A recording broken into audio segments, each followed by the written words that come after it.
ത്രിയേക ദൈവത്തിന് സ്തുതി.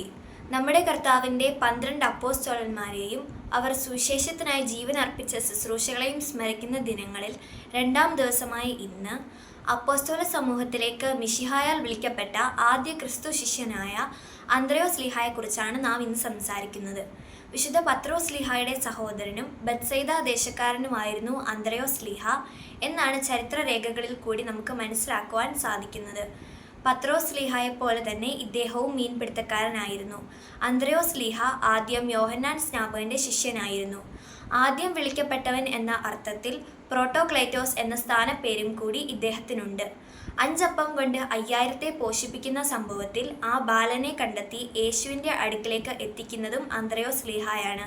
കൂടാതെ യവനരെ യേശുവിൻ്റെ അടുക്കിലേക്ക് എത്തിക്കുന്നതിന് നേതൃത്വം നൽകിയതും അന്ത്രയോസ് ലീഹായാണ്. സ്ലീഹായുടെ പ്രേഷിത പ്രവർത്തനങ്ങൾ ഏറെ വിശാലമായിരുന്നു. കപ്പദോക്യ, വിബുന്യ, ഗലാത്യ, അഗായ എന്നിവിടങ്ങളിലും അദ്ദേഹം സുവിശേഷം പ്രസംഗിച്ചു. റഷ്യയിലെ ചില പ്രദേശങ്ങളിലും അദ്ദേഹം സുവിശേഷ പ്രവർത്തനം നടത്തിയതായി കരുതപ്പെടുന്നു. ആയതിനാൽ റഷ്യൻ ഗ്രീക്ക് സഭാ പാരമ്പര്യങ്ങളുടെ പിതാവായി വിശുദ്ധ അന്ത്രയോസ് ലീഹ അറിയപ്പെടുന്നു. ഗ്രീക്ക് ഭാഷയിൽ അന്ത്രയാസ് എന്ന വാക്കിന് മാനുഷിക ഗുണമുള്ളവൻ, പൗരുഷമുള്ളവൻ എന്നൊക്കെയാണ് അർത്ഥം.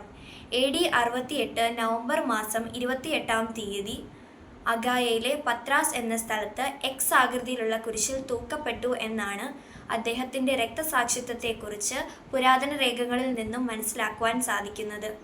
ആയതിനാൽ X ആകൃതിയിലുള്ള കുരിശ് സെന്റ് ആൻഡ്രൂസ് ക്രോസ് എന്ന് അറിയപ്പെടുന്നു. അതിനുശേഷം അദ്ദേഹത്തിൻ്റെ തിരുശേഷിപ്പ് പത്രാസിൽ നിന്നും കുസ്തന്തിനോസ് പോലീസിലേക്ക് കൊണ്ടുപോയതായും പറയപ്പെടുന്നു.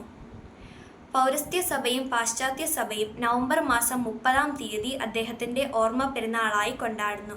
സ്ലീഹായുടെ പ്രാർത്ഥന നമുക്കേവർക്കും കോട്ടയായിരിക്കട്ടെ.